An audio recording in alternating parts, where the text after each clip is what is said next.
This is K.M. Weiland, and you are listening to the 379th episode of the Helping Writers Become Authors podcast. This was a week for finishing things, my favorite type of week. Not only did I finish the last in my very busy round of webinars, interviews, and web chats for the foreseeable future, but I also got to put the finishing touches on the Creating Character Arcs workbook, which will now be able to move into pre-production with editing, typesetting, and cover creation. My favorite part, of course. Even better, I finished my cleanup of my outline for my Portal Fantasy sequel work in progress, Dreambreaker. I've got a list of notes and questions to work through, mostly replacing all the placeholder names I created during the outline and brainstorming more creative alternatives. I love it when the finale of projects lines up with the beginning of spring. It always feels like a transition period, and putting a period on previous projects and getting ready to start new ones at this time of the year always feels appropriate. The latest post on my blog is find out when it's a good idea to use a made-up setting. If you're wondering which would be the better choice for your setting, a real-life setting or a made-up setting, consider this list of advantages and disadvantages for each. To read the post, visit helpingwritersbecomeauthors.com. And now I hope you enjoyed this week's podcast entitled The 7 Stages of Being a Writer. How many have you experienced?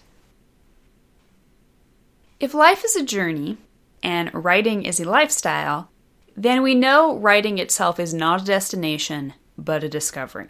Some of the stages of being a writer are momentous, life-changing, and unforgettable. Outlines, story structure, and character arcs were like that for me. Other discoveries blur past, lost in the hustle and grunt of our surging forward momentum, but they're every bit as formative and important. This spring, I find myself at what feels like a mountain peak within my writing journey. It isn't the final peak by any means. I can see many a misty mountain looming in the distance. But it has provided one of those rare moments in the writing journey that allow the writer to turn back and look down upon the road so far, to realize I have grown, I am not the same writer I was when I started. Indeed, I'm not even close to being the same person. And that's exciting. Even better, it's encouraging, because it means the boulders we all trip over, the mosquitoes we all have to swat, the bears we sometimes have to run from, they don't last forever. Today I want to take a moment to look back over some of the stages of being a writer that can be the biggest obstacles in the first leg of your artistic journey, and show you how you too can navigate past them on your way up the mountain. Stage number 1. I am a writing genius. Some of us are wise enough to skip this gem altogether, but most of us, raise his hand, start out writing with the blithe mindset that this is easy, this is fun, and my stories are really, really good. I believe this is actually an incredibly valuable starting mindset, since it prevents discouragement from setting in until after we are well and truly hooked by the addictive nature of creativity. So how do you overcome this roadblock? As blissful as this particular bit of ignorance may be, remaining entrenched within it will take the wheels right off your writing journey right here and now. You know you've taken your first step into the larger writing world when you come to realize, first of all, that you don't know anything. And secondly, you then begin to know what it is you don't know. You realize there is much to learn about the art and craft of writing a powerful story, and you begin your life's pursuit of diligently seeking it, sometimes joyously, sometimes painfully, but always doggedly. Stage number 2. I feel guilty for taking time to write, and then I feel guilty for not taking time to write. I still remember the agony of indecision in those early years when I started taking my writing seriously. I felt guilty for sitting at my desk instead of doing more quote-unquote productive work. I felt guilty for wanting to write rather than ride my horses. I felt guilty for telling people they had to leave me alone during writing time. Sometimes I even felt guilty just because it was a beautiful day outside and I was inside. And then, when I gave in to my guilt and didn't write, oh boy, there was a whole other wave of guilt to deal with. Last week I received an email from reader Cassie Gustafson, who perfectly summed up this plateau in the writing life. She said, I find myself feeling guilty because I'm not writing, which is the worst. Or feeling guilty because I am and have to ignore friends, cat, hubby, social engagements, owing to a deadline. Or feeling guilty because I didn't start early enough in my day. This is where the rubber really meets the road. If you're really going to be a writer, if you're going to make this whole creative lifestyle thing work, this is where it either happens or it doesn't. For me, the turning point was a moment in which I found myself angry that family and friends weren't taking my writing and my writing time seriously. But then it hit me. Why should they take it seriously when I wasn't? And from that moment on, writing became a priority in my life. I set up the same daily writing schedule I followed ever since, which is 2 hours a day, 5 days a week. With a few meaningful exceptions, writing always comes first, come rain, shine, holidays, or illness. So make this commitment, and from that moment on, you are a writer.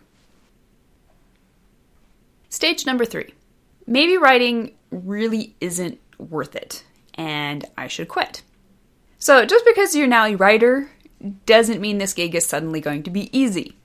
Some of us will face this conundrum many times in our writing journeys. For me, so far, it was an unforgettable one-time epoch. The spring after I finished what would become my second published book, Behold the Dawn, I faced down a quandary of the soul. Am I really meant to be a writer? Is it really a worthy lifetime's pursuit? Is it what I'm meant to do? I stared into the black maw of this question and all its implications and came this close to giving it all up. Now, let's be honest, maybe you won't overcome this one. Maybe you'll decide that no, writing isn't worth it and you'll walk away. And that's fine. As R.A. Salvatore says, if you can quit, then quit. If you can't quit, you're a writer. I believe this is an important question for every artist to ask themselves at some point in their journey. Creating is about sticking your fist down deep in your soul, ruthlessly clawing at whatever you can find, and then dragging it out to be shared in the shocking light of day. If you're going to spend the rest of your life doing that, then you really should spend some time contemplating the nature of your commitment. Take a walk into the dark night of your soul. Whatever you find, you will be a different person when you come out. And if you decide to keep right on writing, then what you find will fuel your art for the rest of forever. Stage number 4. I can't read other writers because they'll influence my voice. The struggle for authors to find their own unique voices can be an all-out, feathers flying, banty hen kind of a fight in the early years. Most of us don't even know what a voice is, much less what our voice is. So we do a lot of flailing around trying to find it. Sometimes within that fight, we become fearful that reading other writers will somehow warp or contaminate our own fledgling voices. The problem here is that reading other writers is in fact the single most valuable way to find our voices, to absorb the rhythms of great storytelling, and to learn by example from the best of the best. John Dufresne says it eloquently in his book, The Lie That Tells the Truth. Don't be afraid to be influenced by any writer whom you admire. We should be flattered if anyone notices a similarity between our little story and, say, a passage from Melville. If you aren't influenced by the masters, then you may only be influenced by yourself. Stage number 5. I must religiously follow all the rules, except that's too hard, so you know what? The rules are obviously formulaic cockamamie created by talentless hacks, so I'll just ignore them.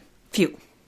Way back when we overcame roadblock number 1 and realized all the stuff we didn't know, it actually seemed pretty exciting, comforting even, to discover there was a method to the madness of writing. But the writing rules can get overwhelming really fast. Some of them don't make sense right away. Some of them don't work at all until we come to subsequent understandings about other storytelling principles.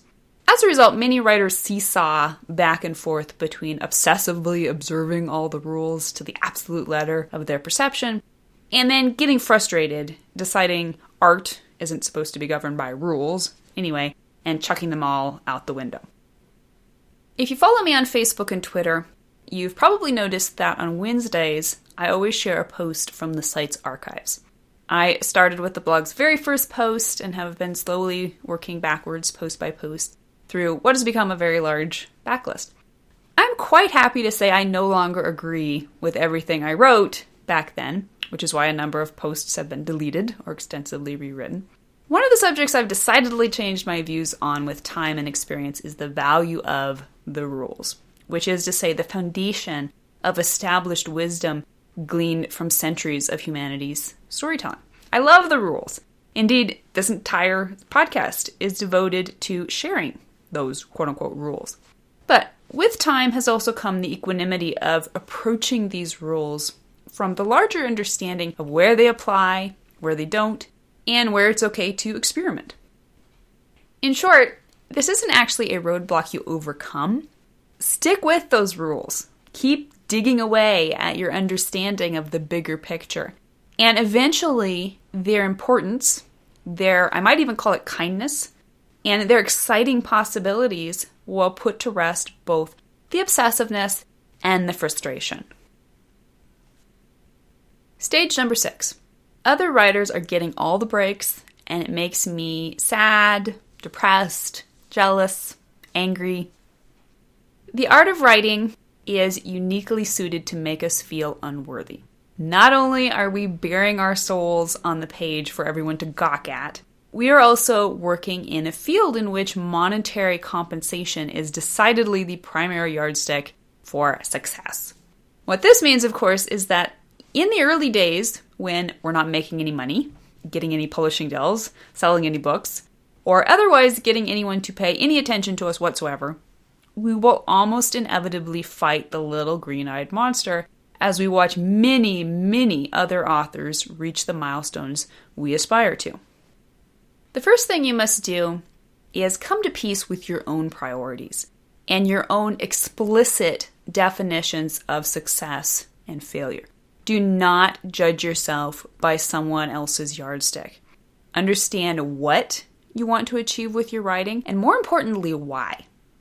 During the publication of my first 2 novels, I struggled mightily with feeling like a fraud because they were not traditionally published, until I came to peace with what I wanted from my writing career rather than what I felt others might expect from me. The second thing you must do is this. Keep your head down and keep working. Success only comes to those who make it happen. I look back on my writing journey and I am incredibly aware of the opportunities I was blessed to be given. But I also worked incredibly hard so I'd be in a position to take advantage of those opportunities. Don't worry about what others are doing. It truly has nothing to do with you or the possibilities for your future. And finally, stage number 7, I'll never be a good writer. This is often the most tenacious belief any of us ever have to face. Perhaps it never completely disappears.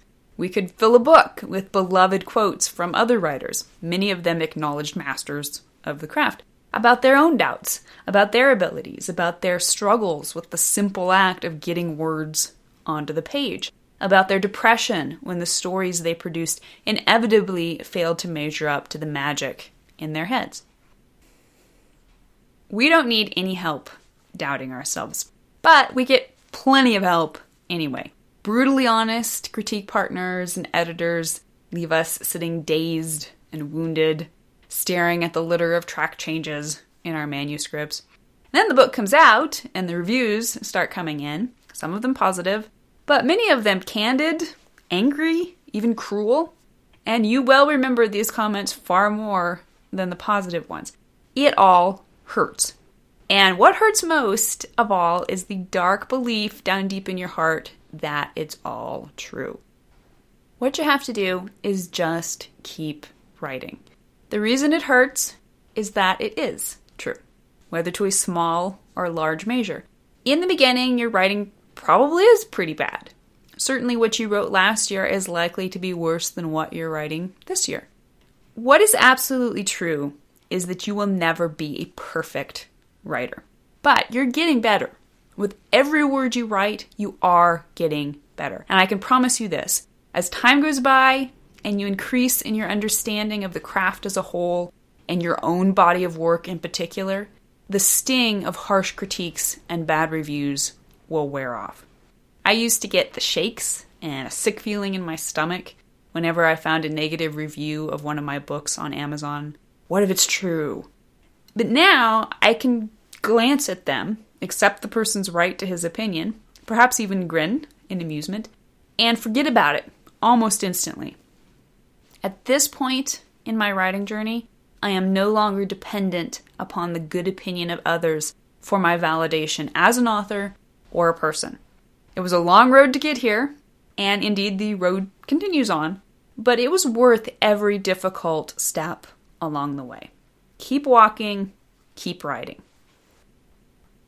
Perhaps you now find yourself high enough on the mountain to look back and smile at the memory of all of these stops along your path. Perhaps you've only passed a few of them so far. Perhaps you recognize the current battleground where you find yourself struggling, bleeding, and moving forward, step by step. Wherever you are in the stages of being a writer, remember the path leads ever onward and upward. Every part of the adventure offers its own challenges, struggles, and doubts. But every one of these challenges will find an exciting and invaluable resolution. I look forward to seeing you on the mountain peak, so together we can journey on to still greater heights. Thank you for listening to the Wordplay Podcast. To read a transcript of this episode, you can visit my website at helpingwritersbecomeauthors.com. And be sure to check back again next week.